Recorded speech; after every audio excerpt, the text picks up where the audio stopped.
Alhamdulillah, malam hari ini Allah Subhanahu wa Ta'ala, Tuhan kita semuanya, telah kembali mengumpulkan kita di masjid yang kita cintai ini. Masih dalam pembahasan salah satu dari kekasih Allah, salah satu dari nabinya Allah, salah satu dari rasulnya Allah yang mulia di antara 25 rasul yang wajib kita kenal, yaitu adalah Nabi Syuaib ala nabiyina wa alaihi afdhalus salah wassalam. Kemarin kita sampai di pembahasan bahwa Nabi Syuaib telah memutuskan umatnya sudah betul-betul membangkang, sudah tidak bisa mendengarkan sama sekali apa yang disampaikan oleh Nabi Syuaib, sehingga Nabi Syuaib sudah total memasrahkan kepada Allah Subhanahu wa Ta'ala. Pasrahkan sudah sama Allah, karena umatnya nantang-nantang terus ini. Mana azab, mana azab. Nggak kena azab gitu kok, nggak ada azab kok, nggak turun azab kok, nantang terus. Nah, nanti saya jelaskan, nanti akan Habib jelaskan, terangkan sesuai kitab Imam Ibnu Katsir, bahwa nanti mereka menantang Allah dengan tiga jenis tantangan, sehingga Allah mengazab mereka dengan 3 jenis sesuai tantangan mereka, sesuai ngeyelnya mereka masing-masing. Jadi 3 macam tantangan mereka, nantang sama Nabi Syuaib, nantang kepada Allah. Kemudian Allah balas tantangan mereka dengan 3 jenis juga, sejenis dengan tantangan mereka kepada Allah Subhanahu wa Ta'ala. Nah, sebelum Allah mengazab mereka, kaum Nabi Syuaib nantang Nabi Syuaib. Mereka menyatakan, qala al-mala'u alladhina istakbaru min qaumih, berkata sekelompok daripada kaum Nabi Syuaib yang sombong. Mereka berkata, lanukhrijannaka ya Syuaib, kami akan mengusir kamu wahai Syuaib, walladzina amanu ma'ak, dan siapapun yang beriman kepadamu, percaya kepadamu, yang ikut ajaranmu akan kami usir daripada daerah kita. Min qaryatina, dari desa kami, daerah kami. Atau kalau kalian gak mau diusir, la ta'udunna fi millatina, kalian menyembah apa yang kami sembah, kembali kepada ajaran nenek moyang kami. Nenek moyang kami menyembah apa yang kami sembah, maka bertobatlah kalian kepada nenek moyang kalian. Bahasanya mereka, tobatnya beda sama bahasanya kita. Menurut mereka, mereka benar, karena mereka menyembah apa yang menurut mereka benar. Qala, dijawab oleh Nabi Syuaib, awalau kunna karihin, dijawab oleh Nabi Syuaib, mereka tidak akan kembali kepada sesembahan apa yang kalian sembah, dan mereka tidak akan menyembah apa yang kalian sembah. Tidak mungkin. Kami secara rela, ridho menyembah Allah tanpa paksaan. Kami tidak mau dipaksa menyembah selain Allah, ataupun kami dipaksa menyembah Allah. Nggak ada yang maksa kami menyembah Allah.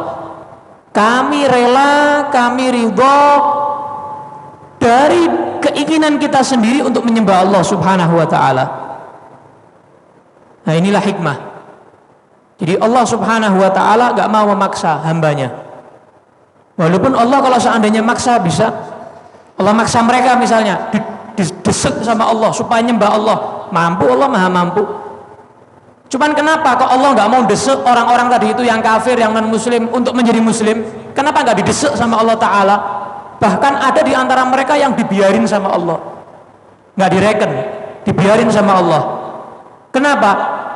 Karena Allah nggak mau mereka memeluk agama Islam secara terpaksa. La ikraha fiddin. Tidak mau Allah maksa. Dalam agama, urusan agama, keyakinan Allah tidak mau maksa. Kalian percaya kepada Allah dari dalam diri kalian sendiri, keyakinan kalian sendiri, kemauan kalian sendiri, sembah Allah. Allah tidak mau maksa. Makanya Nabi Muhammad tidak pernah maksa. Nabi tidak pernah maksa Nabi Muhammad itu. Tapi secara keinginan orang-orang kaum kafir Quraisy sendiri, mereka mau sendiri untuk menyembah Allah Subhanahu wa ta'ala dan beriman kepada Nabi Muhammad SAW. Tidak ada paksaan. Dalam agama ini tidak ada paksaan. Maka kemudian akhirnya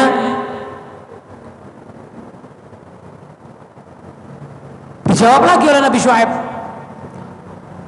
qad iftaraina 'ala Allahi kadhiban in 'udna fi millatikum ba'da idh najjana Allah minha. Kami benar-benar bisa berbuat perbuatan yang sangat dahsyat, perbuatan yang sangat durhaka kalau kami kembali kepada apa yang kalian sembah.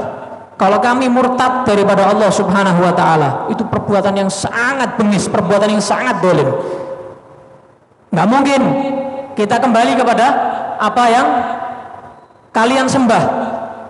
Wa ma yakunu lana an na'uda fiha illa ayyasha Allahu rabbuna. Kami nggak mungkin tidak meyakini apa yang kami yakini saat ini kecuali Allah berkehendak lain. Tetap mereka mensandarkan kepada Allah. Tetap disandarkan kepada insya Allah. Makanya ulama ahli tauhid itu berbeda pendapat. Kalau kita ditanya orang, ada orang tanya sama kita, Mas atau Mbak, kamu beriman tidak kepada Allah? Insya Allah saya beriman. Itu ada dua pendapat. Pendapat yang pertama menyatakan nggak boleh bilang gitu. Kenapa? Berarti kamu ragu-ragu sama iman kamu. Paham ya? Insya Allah saya beriman. Loh, kamu beriman apa enggak? Kok kamu jawabnya insya Allah saya beriman? Pendapat yang kedua, ahli tauhid, pendapat yang kedua menyatakan kalau dia niatnya untuk tabarruk, ngambil berkah insya Allah, ngambil berkahnya kalimat insya Allah. Atau dia misalnya imannya masih naik turun, belum sempurna, dia menyatakan mudah-mudahan iman saya ditambah oleh Allah, maka nggak apa-apa menyatakan insya Allah saya beriman. Jadi ada dua pendapat ulama ahli tauhid dalam perkataan insya Allah saya beriman. Ada dua pendapat. Nah mereka bukan berarti memastikan, wah kami pasti sampai mati beriman kepada Allah, tidak mungkin kami menyembah berhala lagi, nggak mungkin, tidak. Mereka tetap mensandarkan apa? Illa ayyasha Allah. Kecuali kalau Allah berkehendak lain, kita nggak tahu. Tetap disandarkan kepada Allah Subhanahu wa ta'ala. Makanya para nabi selalu berdoa untuk diwafatkan dalam keadaan Islam. Di antaranya Nabi Yusuf, beliau menyatakan tawaffani muslima wa alhiqni bis-shalihin. Ya Allah, wafatkan aku dalam keadaan Islam dan kumpulkan aku bersama, golongkan aku bersama orang-orang soleh.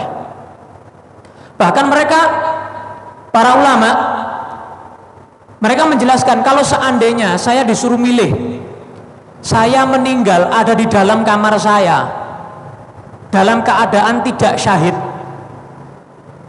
atau saya meninggal ada di pintu rumah saya dalam keadaan syahid, maka saya pilih mati di dalam kamar saya. Ditanya, loh kenapa? Syahid kan lebih mulia, derajatnya kan tinggi. Kata beliau, saya nggak jamin kalau saya setelah keluar kamar sampai ke pintu rumah saya masih beriman kepada Allah, itu saya nggak jamin. Saya masih ikhlas, itu saya nggak jamin. Jadi selama saya saat ini masih beriman kepada Allah, ya wes saiki cabutan nyawaku ra apa-apa, walaupun saya nggak mati syahid. Daripada saya keluar kamar, belum tentu saya sampai pintu rumah saya itu dan masih dalam keadaan Islam, masih dalam keadaan beriman kepada Allah Subhanahu wa ta'ala. Itu hebatnya para ulama, hebatnya mereka, para sufi, para aulia. Daripada rasa khawatirnya mereka meninggal dalam keadaan su'ul khotimah, dalam keadaan yang nggak baik. Nah, di antaranya ini mau korban ini. Ada riwayat menyatakan barang siapa yang mampu tapi dia tidak mau mengeluarkan korban, nggak mau berkorban sesuai kemampuannya dia, maka hendaknya dia mati. Kalau mau mati tinggal pilih mati Yahudi atau mati Nasrani. Bisa murtad dia. Kenapa? Punya kemampuan korban kok nggak korban. Bagaimana definisi mampu korban? Tonton di channel YouTube Majelis Ashabul Yamin. Ya, dilihat di situ penjelasan korban. Jangan lupa like, komen dan subscribe. Karena subscribe itu gratis. Ya. Bisa dilihat penjelasannya tentang korban di situ. Bisa dilihat komplit penjelasan tentang korban awal dan akhir. Nah, itu diantaranya banyak sekali ancaman-ancaman. Diantaranya barang siapa yang ketika dikumandangkan adzan dia berbicara sendiri, ngomong dewe. Adzan dikumandangkan, ngomong sendiri, bicara sendiri, tidak menghormati adzan, maka dikatakan dikhawatirkan dia mati dalam keadaan su'ul khatimah karena nggak menghormati. Banyak sekali ancaman-ancaman yang seperti itu. Jadi na'udzubillah min dzalik. Selalu kita minta sama Allah, ya muqallibal qulub tsabbit qalbi ala dinik. Ya Allah yang maha membolak-balikkan hati, teguhkan aku dalam keadaan Islam, dalam keadaan taat kepadamu ya Allah, agamamu ya Allah. Selalu minta sama Allah seperti itu. Karena kata Nabi Muhammad, banyak sekali orang itu yang di pagi hari dia muslim tapi di sore hari dia sudah murtad, sudah tidak muslim lagi. Berapa banyak juga orang yang sore harinya muslim, esok harinya paginya sudah tidak dalam keadaan muslim. Jadi na'udzubillah min dzalik. Kadang-kadang kita ini bukan kita ya, kadang-kadang ada orang yang Islam tapi secara tidak sengaja, nggak sadar dia melontarkan suatu perkataan yang mana perkataannya itu menyebabkan dia murtad. Itu nggak sadar dia murtad gitu. Jadi na'udzubillah min dzalik, mudah-mudahan Allah selamatkan lisan kita, hati kita daripada nyeplos atau keceplosan melontarkan atau menyatakan sesuatu yang mana menyebabkan kita na'udzubillah murtad. Na'udzubillah min dzalik. Hati-hati. Murtad itu na'udzubillah. Sudah tidak ada ampunan lagi, sudah murtad itu. Orang murtad itu lebih parah daripada orang kafir. Kalau orang kafir dia asli tidak percaya sama Allah, asli. Tapi kalau orang murtad itu sudah pernah percaya sama Allah terus berkhianat, loh parah tuh. Orang murtad itu gitu, sudah pernah percaya kepada Allah terus dia berkhianat sama Allah. Oh, ini lebih parah lagi nih, parah ini daripada orang yang belum pernah kenal sama Allah. Orang kafir kan belum pernah kenal sama Allah. Makanya kalau ada orang kafir masuk Islam, dia dari nol. Sholatnya yang dulu-dulu nggak sholat, nggak wajib dikodoin. Puasa Ramadan dia nggak pernah puasa dulu selama dia kafir, nggak wajib dibayar, nggak wajib. Zakat selama dia kafir, walaupun puluhan tahun nggak wajib dikeluarin. Kenapa? Asli kafir. Tapi kalau murtad, pernah Islam, terus dia na'udzubillah murtad, maka selama dia murtad, sholatnya harus dibayar kalau dia sudah masuk Islam lagi. Zakatnya selama dia murtad, misalnya selama 10 tahun, 10 tahun zakatnya harus dikeluarkan selama dia murtad. Puasa Ramadannya selama 10 tahun wajib dibayar, dilunasi, dikogok. Kenapa? Karena dia bukan kafir asli. Dia adalah orang yang berkhianat kepada Allah, atau bahasa Arabnya murtad. Ini parah, hukumnya aja lebih diparahin, lebih ditekankan lagi. Ini na'udzubillah min dzalik, daripada yang namanya murtad. Na'udzubillah min dzalik.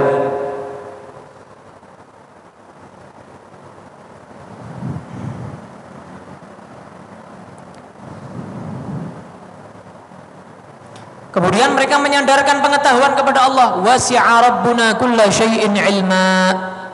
Allah itu maha luas pengetahuannya, yang tahu akan segalanya Allah. 'Alallahi tawakkalna. Kami hanya bisa bertawakal kepada Allah. Terus Nabi Syuaib berdoa, Rabbana ftah bainana wa baina qaumina bil haqq wa anta khairul fatihin. Ya Allah, Tuhan kami, bukakan pintu kebenaran antara kami dan umat kami dan kaum kami, dan engkau adalah sebaik-baik pembuka kebenaran. Sudah berdoa kepada Allah seperti itu, Allah tahu ini maksudnya Nabi Syuaib, sudah nggak bisa, sudah mentok ini kaumnya, sudah nggak bisa, sudah ngeyel mentok. Maka Nabi Syuaib minta kebenaran dari Allah daripada tantangan-tantangan mereka. Maka akhirnya Allah Subhanahu wa ta'ala mengazab mereka sesuai tantangan mereka dengan 3 jenis azab.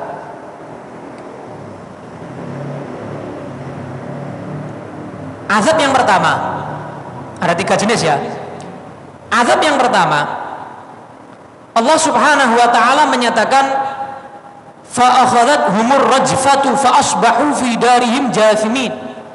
Azab yang pertama adalah Allah mengguncangkan bumi sehingga mereka semuanya kaget, ruh mereka, nyawa mereka melayang dalam keadaan mereka semuanya tanpa nyawa, sudah geletaan semuanya, bergeletaan semuanya, jatuh semuanya tanpa nyawa karena kaget daripada gempa bumi yang secara tiba-tiba.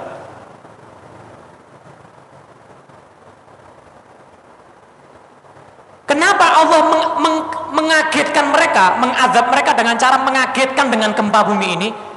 Karena mereka mengagetkan Nabi Syuaib dengan kengeyelan mereka, pembangkangan mereka, sehingga Allah mengagetkan mereka juga. Ngageti dibales dikageti. Jadi hati-hati. Ini ngageti wong, kowe kok sok bakal dibales dikageti. Dikageti sama Allah, dibuat kaget dengan gempa bumi tadi itu. Itu jenis yang pertama, gempa, guncangan yang mengagetkan mereka. Azab yang kedua, Allah Subhanahu wa ta'ala menceritakan dalam Al-Quran, as-salatuka ta'muruka an natruka ma ya'budu aba'una aw an na'mala aw an naf'ala fi amwalina ma nasha' innaka la antal halimur rasyid. Karena mereka mengolok-olok Nabi Syuaib. Kemarin yang Habib ceritakan, mereka ngece Nabi Syuaib.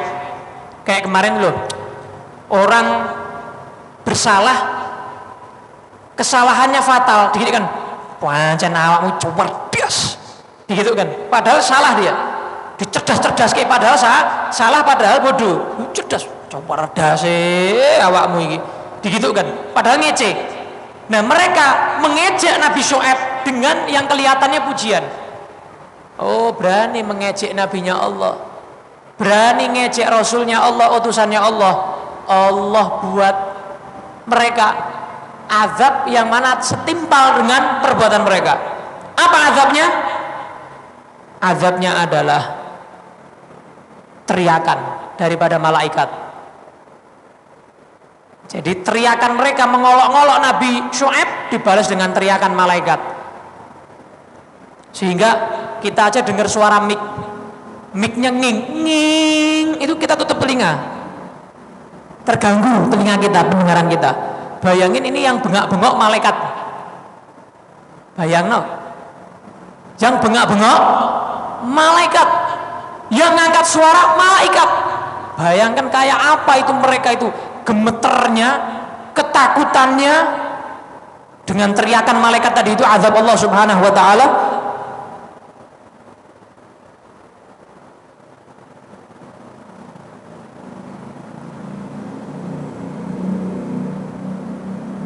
Ini dengan firman Allah, fa'akhadhathumus sayhatu. Mereka kena teriakan malaikat tadi itu, kata Allah. Itu yang kedua. Yang ketiga adalah apa? Mereka nantang Nabi Syuaib. Yang ketiga ini mereka karena nantang Nabi Syuaib begini. Mereka menyatakan begini, wa ma anta illa basyarum mithluna. Syuaib, kamu itu kan sama kayak kita, kan manusia biasa kan? Sama, kami manusia, kamu manusia, sama. Wa inna dhinnuka laminal mukadzibin. Malah kami itu yakin kamu ini dusta, ngapusi. Pengen punya umat kan kamu kan? Pengen punya pendukung kan kamu kan? Ya udah gini aja, kalau kamu nabi, Kalau kamu ngaku utusan Tuhan, gini aja, fa askit alaina kisafan minas sama. Coba Tuhan kamu suruh jatuhkan sesuatu dari langit. Pengen dulu aku. Kami pengen lihat, coba, ayo Tuhan kamu suruh nurunkan. Nantang wiu. Kon ngedon ke? Apa kon ngedon ke? Suruh nurunkan. Ingkun ta'ala shodiqin. Kalau kamu jujur, bisa Tuhan kamu nurunkan. Mana? Di. Malah diejek begitu. Ditantang begitu Nabi Syuaib. Apa jawaban Nabi Syuaib? Ditenono yo. Ndak begitu. Sok delon kowe, ndak. Jawaban Nabi Syuaib begini. Qala Rabbi a'lamu bima ta'malun. Allah lebih tahu daripada apa yang kalian tahu. Allah lebih tahu, Allah Maha tahu. Saya nggak perlu buktikan, Allah Maha tahu, Allah Maha tahu. Allah lebih ngerti daripada kalian. Allah Maha luas ilmunya. Akhirnya apa? Fa akhadhahum 'adzabu yaumidz dzillah.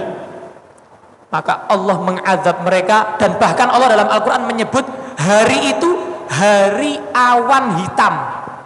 Hari mendung. Bukan nasional, dunia.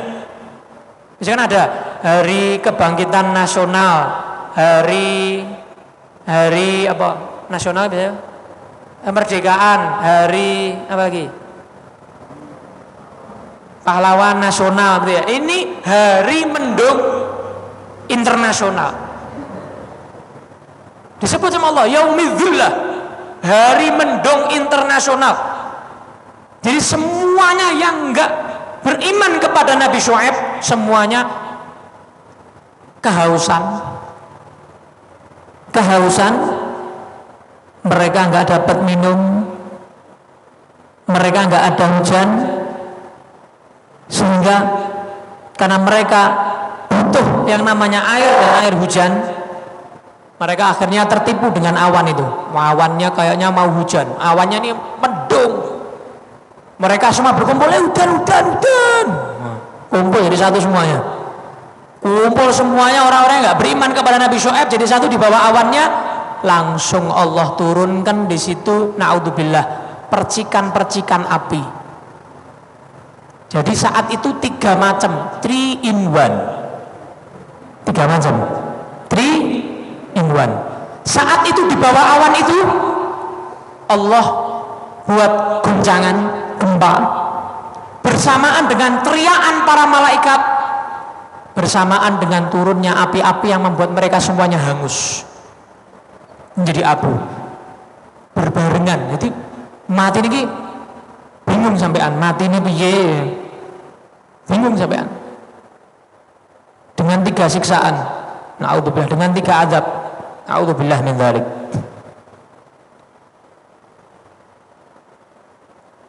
Nah, di sini ada ulama yang berbeda pendapat. Ulama mufassirin, ahli tafsir berbeda pendapat. Apakah kaum Nabi Syuaib itu satu, cuma ini aja, atau kaum Nabi Syuaib itu ada 2, sebagaimana yang awal Habib sampaikan, ya kan?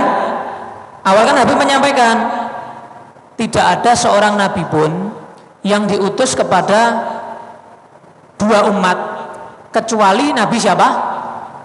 Nabi Syuaib, ya kan? Nah, itu pendapat yang pertama. Perlu kalian ketahui, itu pendapat yang pertama. Jadi ada riwayat, ada yang menyatakan riwayat ini enggak sahih, enggak bisa dipegang. Nah, ada yang menyatakan bisa kok dipegang riwayatnya. Jadi karena riwayat itu aja, ulama berbeda pendapat.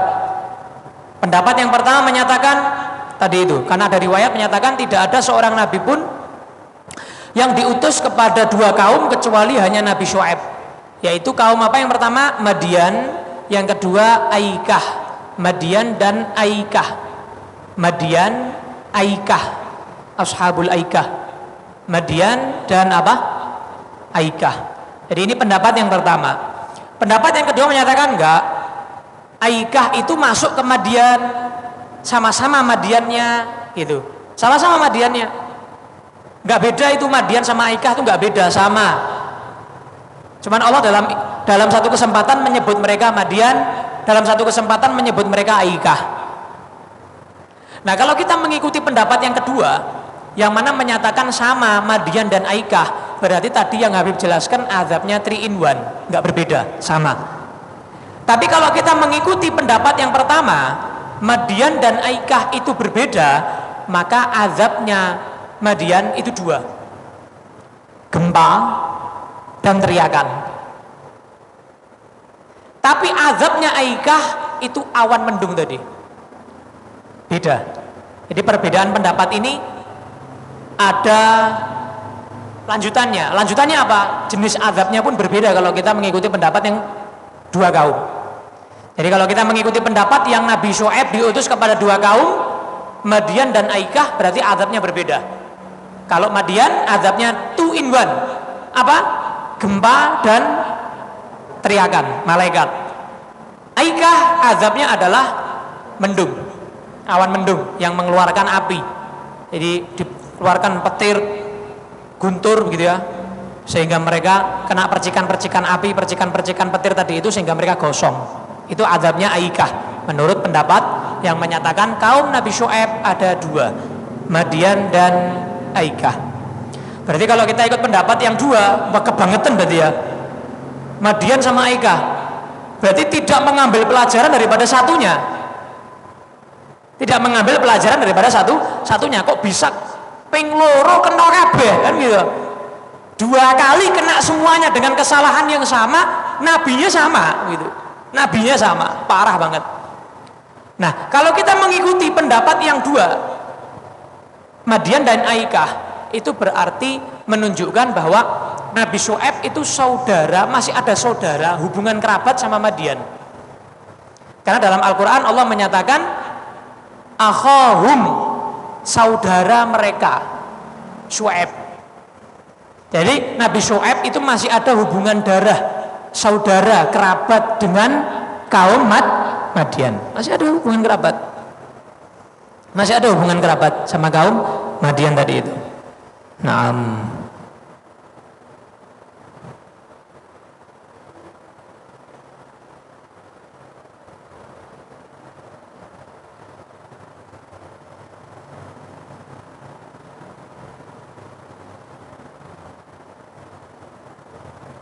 Nah, ketika Allah turunkan azab kepada mereka, Nabi Syuaib ngajak yang beriman, yuk melu, ikut yuk. Diajak kabur. Sama seperti nabi-nabi yang sebelumnya, ketika Allah menurunkan azab, maka Allah menyuruh para nabi, memerintahkan para nabi tadi itu dengan yang beriman kepadanya untuk kabur biar gak kena azab. Karena al-bala ya'um. Sering Habib sampaikan al-bala ya'um. Bala itu bisa merata kepada yang soleh ataupun yang tidak soleh, kena semuanya. Maka Nabi Syuaib sambil meninggalkan kabur, meninggalkan kaumnya, beliau menyatakan, Allah dalam Al-Quran menceritakan apa yang dikatakan Nabi Syuaib. Fatawalla anhum, maka Nabi Syuaib meninggalkan mereka. Waqala, dan Nabi Syuaib berkata, ya qaumi, hei kaumku, laqad ablagtukum risalati rabbi, saya sudah loh ya menyampaikan risalahnya Tuhanku. Apa yang Allah perintahkan kepadaku sudah tak sampaikan semua loh ya. Nanti jangan kemudian kalian di akhirat nanti kalian kemudian nyalahkan saya nggak nyampe no, tak sampai no kabeh loh ya.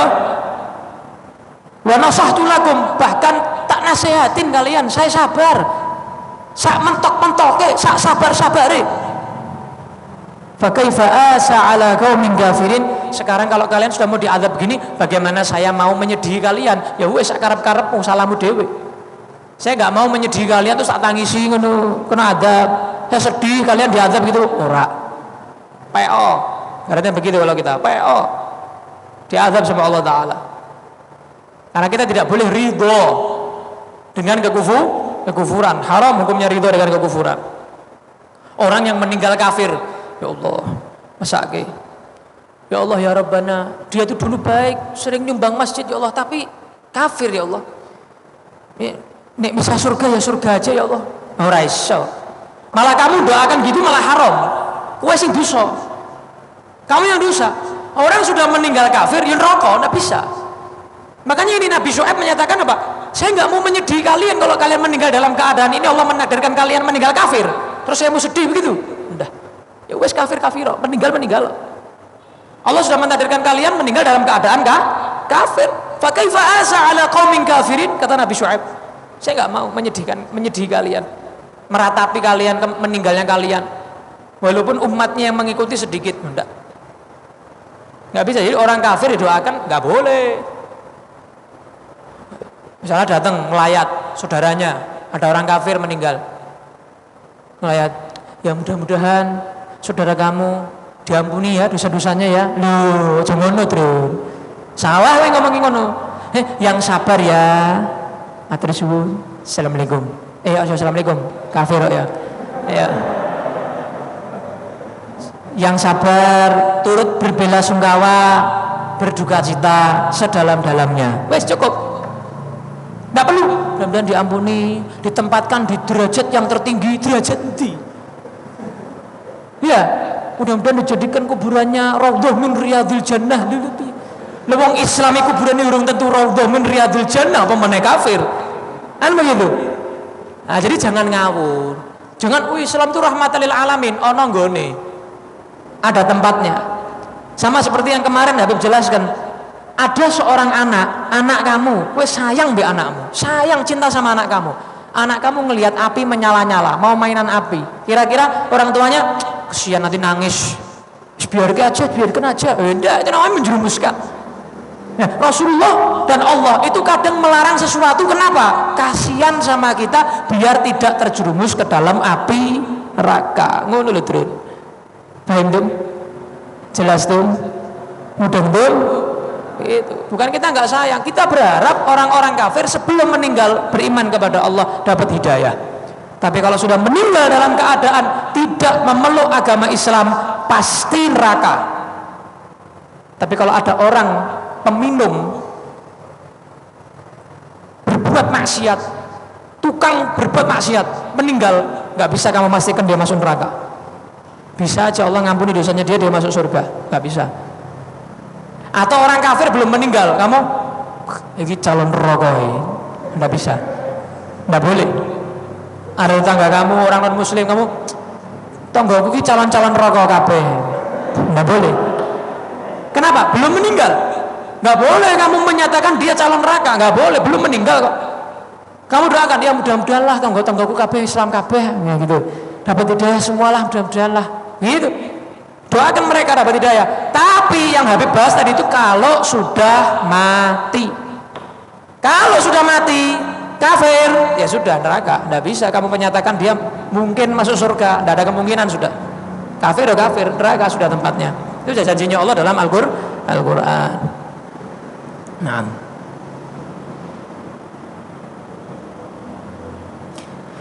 Nabi Syuaib ini hidup setelah zaman Nabi Yusuf alaihissalam.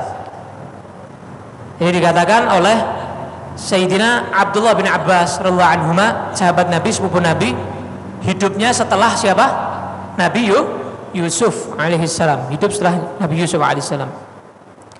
Dan dikatakan oleh Al-Imam Wahab bin Munabbih bahwa Nabi Syuaib ini meninggal ada di kota Mekkah. Dan juga pengikut-pengikutnya tadi yang ikut meninggalnya semua di kota Mekkah.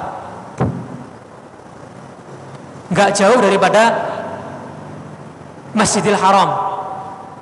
Nggak jauh daripada Masjidil Haram, makam Nabi Syuaib dan juga para pengikutnya. Alaihi salatu wassalam. Nah, saya kira itu penjelasan kisah singkat tentang perjalanan hidup Nabi Syuaib alaihi salatu wassalam. Insyaallah besok kita akan masuk ke kisah Nabi Yusuf. Nabi Yusuf alaihi salatu wassalam. Kita akan bahas kisah Nabi Yusuf, bagaimana perjalanan lika-liku suka dan duka pada kehidupan beliau, yaitu Nabi Allah, kekasih Allah, Nabi yang terkenal dengan ketampanannya, kesabarannya, digoda sama saudara-saudaranya, ya sabar, yaitu Nabi Yusuf alaihissalam. Saya kira itu. Allahu a'lam bishawab. Kalau ada yang tanya, monggo, ada yang mau tanya, silahkan.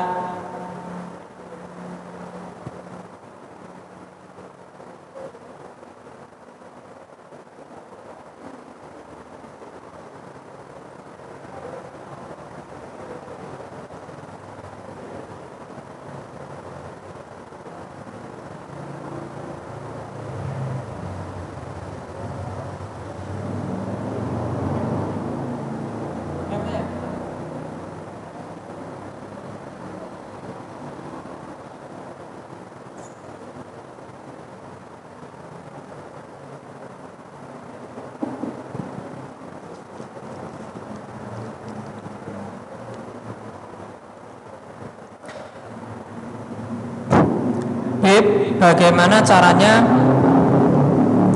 agar kita terhindar dari sihir atau sejenisnya? Mohon bacaan apa yang bisa untuk membentengi kita, Bib? Pertama, sering-sering baca surat Al-Ikhlas, Al-Falaq dan An-Nas.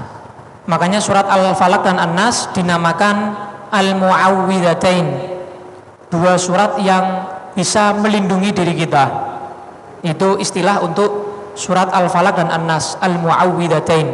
Sering-sering baca Al-Falaq, An-Nas diikutkan dengan Al-Ikhlas. Jadi Al-Ikhlas, Al-Falaq, An-Nas. Setiap saat masuk rumah baca, keluar rumah baca, mau tidur baca, bangun tidur baca terus. Yang kedua, baca Rotibul Haddad, baca minimal Rotibul Haddad, dibaca setiap maghrib, baca Rotibul Haddad. Rotibul Haddad itu apa sih, Beb?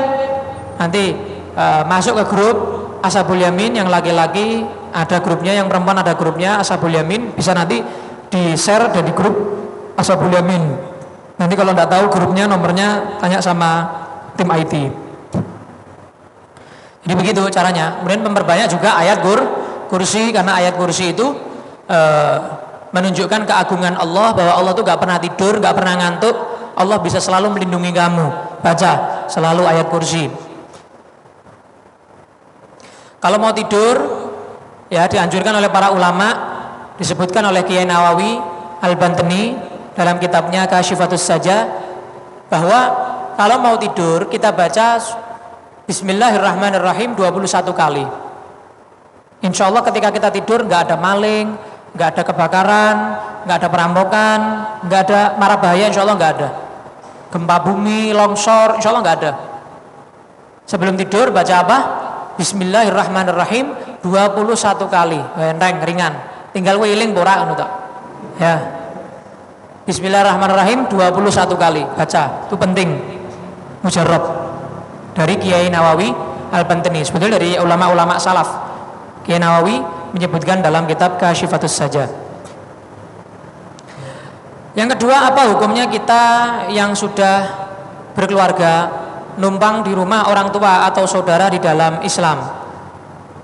Asalkan kamu menjaga aurat, menjaga jarak, tidak ada campur laki perempuan yang bukan mahram, tidak kemudian menimbulkan fitnah, maka tidak ada masalah. Tapi kalau sudah di situ sulit menjaga aurat, sulit untuk menjaga daripada yang namanya fitnah, dan juga mungkin ada campur baur yang bukan mahram, maka lebih baik kamu ngontrak rumah kecil-kecilan, lebih baik karena sesuai syariat daripada rumah yang menyebabkan kamu bermaksiat kepada Allah Subhanahu wa taala. Sebelum tidur itu kan disunahkan berwudu. Jika sudah menikah, bersentuhan dengan suami istri, apakah menghilangkan nilai kesunahan wudu tersebut? Tidak. Jadi wudu untuk tidur itu tidak dibatalkan dengan itu, enggak batal. Ya, kalau enggak gitu enggak bisa pegang-pegangan kamu. Ya, suami istri kok enggak suami istri. Kasuri dewe-dewe. Nggak. Jadi wudu sunnah untuk tidur itu tidak dibatalkan dengan bersentuhan. Ya, bisa dibaca di dalam kitab Maraqil Ubudiyah. Maraqil Ubudiyah, tulisannya Kiai Nawawi Al-Bantani juga, syarahnya Bidayatul Hidayah. Jadi begitu, nggak batal. Jadi wudu dianjurkan sebelum tidur wudu. Nabi Muhammad nggak pernah tidur kecuali dalam keadaan punya wudu. Sallallahu alaihi wa alihi wasallam. Kalau pasang kawat gigi dengan tujuan untuk meratakan gigi atau karena giginya agak maju, itu apakah boleh dan termasuk merubah ciptaan Allah atau tidak? Enggak termasuk. Bisa dibaca dalam kitab Kiai Mahfud At-Tarmasi, ya. Di situ beliau menukil daripada Imam Romli, menyatakan bahwa Imam Romli menyatakan diperbolehkan untuk memperbaiki gigi yang maju, miring-miring, ya, ngepot, ya. Jadi untuk memperbaiki gigi nggak apa-apa, diperbolehkan. Tapi kalau giginya sudah bagus, mau dirubah-rubah lagi, maka itu termasuk ancaman Nabi, yang mana Nabi menyatakan jangan merubah ciptaan Allah. Karena barang siapa yang merubah ciptaan Allah, Allah melaknat dia dan dia tidak akan mencium baunya surga. Itu ada hadisnya, laknat dari Allah dan Rasul Muhammad sallallahu alaihi wasallam. Jadi begitu. Saudara saya ada yang murtad, naudzubillah min dzalik. Namun dia jauh dari orang tuanya dan orang tuanya tidak mengetahui. Tahu-tahu sudah murtad. Apakah orang tua kena dosa Habib? Namun orang tuanya sudah meninggal. Minta doanya Habib, semoga husnul khotimah. Amin. Orang tua tugas mendidik anak adalah sampai anaknya balik. Sampai anaknya balik. Ketika anaknya sudah balik, sudah diajarkan ngaji, diajarkan agama, caranya sholat, ya, berhubungan dengan manusia, hablum minallah, hablum minannas, diajarkan tentang maksiat-maksiat. Maka ketika sudah diajarkan kepada anaknya yang ngeyel, itu berarti bukan dosanya orang tua lagi sudah. Jadi nggak ditanggung orang tuanya lagi dosanya. Kenapa? Orang tuanya sudah mendidik dengan benar, sesuai ajaran Islam. Nah, karena anaknya aja tadi itu yang kena pergaulan mungkin, atau karena pacaran. Kebanyakan orang berubah agama itu gara-gara pacar ya. Pacarnya beda agamanya, karena mau nikah, akhirnya dia berubah agama. Itu banyak yang begitu. Naudzubillah min dzalik. Makanya Nabi Muhammad itu mementingkan kalau cari jodoh itu, Nabi mementingkan tipsnya itu yang paling penting. Nabi bilang begini, fadfar bidzatid din taribat yadak. Cari yang mana dia adalah memiliki agama. Dia itu orang yang agamis, maka kamu tidak akan menyesal, kata Nabi. Kenapa? Karena perempuan itu kata Nabi dinikahi untuk 4 hal. Pertama, li jamaliha, karena kecantikannya. Yang kedua, li hasabiha, karena keluarganya mungkin keluarga yang terhormat. Yang ketiga, li maliha, mungkin dia anaknya orang kaya, dia kaya. Yang keempat, li diniha, karena agamanya. Nabi nyuruh kita cari yang agamanya baik. Kenapa? Karena kalau kecantikan, kalau kamu ada apa-apa sama dia nanti bisa akhirnya menyatakan begini, ala wis pegatan wis, aku walaupun mbok pegat ya aku ono sing gelem mbek aku. Karena dia cantik, dia merasa dirinya aku ayu kok, akeh sing gelem mbek awakku. Itu nanti dia mikir ya. Kalau karena kecantikan tok ya. Yang kedua, kalau karena keluarga baik-baik, bisa aja dia nanti sombong sama kamu. Kowe iki keluargamu ora ono sing genah. Untung kowe tak terima mbek aku. Nah, nanti akhirnya begitu. Kamu direndahkan nanti akhirnya. Harta juga begitu. Ketika kamu tidak memiliki harta, kamu sama dia jeglek, ya, jeglek. Masalah hartanya jeglek, pekerjaannya jeglek, itu bisa nanti naudzubillah min dzalik, dia akhirnya nanti ngeremehin kamu. Golek duit ra iso. Nanti hari begituin kamu. Aku lho wong wedok iso golek duit, ngurusi anak, mbah. Nah, nanti begitu nanti akhirnya. Direndahkan kamu. Nah, tapi kalau perempuan itu memiliki agama, dia tahu di luar rumah dia harus jaga aurat, dia harus jaga aib keluarga, dia nggak boleh menyebarkan rahasia keluarga. Dia tahu, dia menjaga kehormatan suaminya, dia nggak bakal berkhianat, nggak bakal berselingkuh, kan begitu. Tapi kalau dia punya harta, dia cantik, belum tentu kalau dia nggak punya agama. Dia di rumah akan menjadi sebaik-baiknya wanita. Kenapa? Dia punya agama. Dia di luar akan menjadi sebaik-baiknya wanita. Kenapa? Dia punya agama. Jadi cari yang punya agama. Jangan yang angger ketemu langsung. Bagaimana menyikapi seorang teman yang murtad dan dengan bangga ia pamerkan di media sosial? Ya, orang yang memamerkan dosanya, ya, itu lebih parah dosanya daripada orang yang menyembunyikan dosanya. Makanya sampai dikatakan ghibain orang yang memamerkan dosa itu nggak dosa. Ada orang minum minuman keras, di rumahnya dikunci, nggak ada orang yang tahu. Sama ada orang minum minuman keras di pinggir jalan, ngombe, mabuk, sempoyongan pinggir jalan, bangga. Dosa mana?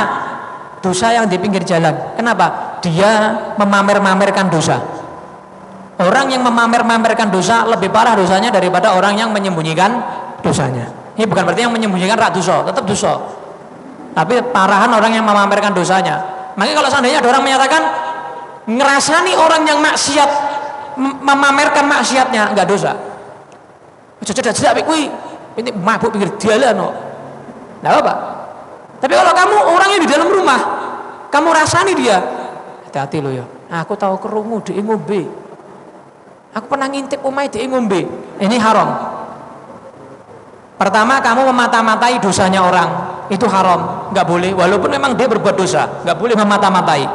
Yang kedua, kamu ghibahin dia, sedangkan dia dosanya tersembunyi, nggak boleh. Ya, ada orang berbuat zalim terang-terangan, dirasani, nggak apa-apa. Tapi kalau ada orang berbuat zalim sembunyi, kamu rasani, dosa. Jadi itu parahnya orang yang terang-terangan. Kenapa? Allah marah. Loh, saya ini sudah sembunyikan dosa kamu.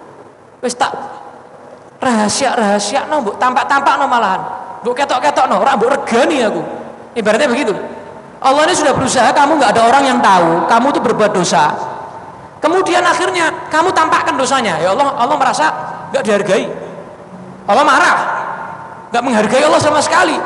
Kamu ini, aku pengen orang nggak ada yang tahu kamu berbuat dosa, biar kamu tuh tobat, orang nggak ada yang tahu kamu pernah berbuat dosa. Kok malah mbok tampak-tampakkan, kamu tunjukkan sama orang lain. Ya Allah marah. Allah marah, lebih marah. Bagaimana hukumnya menggambar makhluk hidup atau lukisan? Bolehkah memajang foto, lukisan atau gambar atau patung? Ya, itu ada hadisnya. Itu ada hadisnya. Jadi kalau misalnya yang dia lukis itu seandainya ditiupkan ruh bisa hidup, maka haram, dosa, kena laknat Allah. Contoh, gambar kadal, gambar cicak misalnya, mulai kepala sampai buntut. Seandainya ditiupkan ruh, hidup nggak? Hidup, maka haram, kena laknat. Walaupun saya digambar cicak, haram. Paham ya? Tapi kalau menggambar sesuatu yang kalau ditiupkan ruh nggak hidup, nggak dosa. Contoh, cuma gambar kepala cicak. Kira-kira cicak nek ndas etok urip ora? Nggak hidup. Nggak hidup. Maka menggambar kepalanya saja atau setengah badan segini. Nah, gambar melukis seorang ulama misalnya setengah badan segini. Ada orang hidup setengah perut? Nggak ada. Ya gak mungkin orang ususir, orang KB, gak mungkin. Jadi setengah badan atau satu leher begini dilukis gak ada masalah. Tapi kalau satu badan lukisan maka itu haram, gak boleh. Nah kalau foto gak apa-apa. Foto, memfoto satu badan itu gak masuk dalam hadis tersebut. Karena foto ini bukan melukis, bukan gambar. Foto ini apa? Kamu menahan gambar itu, kamu save, kamu simpen dalam kamera kamu, HP kamu atau kamera kamu. Beda. Kalau gambar itu pakai tangan gini, gambar melukis atau patung mahat, ukir. Tapi kalau moto itu enggak. Moto itu kan ngambil gambar, bukan gambar, tapi ngambil gambar. Beda. Ini beda sama teks hadisnya berbeda. Nah kalau perempuan majang foto nggak boleh. Kalau laki-laki ya ngocos sih. Ya. Jadi lebih baik ya, lebih baik tidak usah lah ya ngopo. Mamer mau wajahmu, malah kalau kamu terlalu ganteng atau cantik malah kena ain, akhirnya kamu jatuh sakit. Ya kan? Belum lagi perempuan menampakkan auratnya kepada laki-laki. Ya, kalau di-save sama laki-laki itu gimana? Dibuat hal yang macam-macam. Kue disantet kok akhirnya. Kan bisa nyantet pakai foto. Bisa. Jadi hati-hati. Kadang-kadang kamu tuh dizolimi karena perbuatan kezoliman kamu sendiri. Jadi hati-hati. Ya, kamu dizolimi karena perbuatan kezoliman kamu sendiri. Gak nurut sama Allah kan berbuat zolim. Kan begitu. Fahim tuh? Nah, saya kira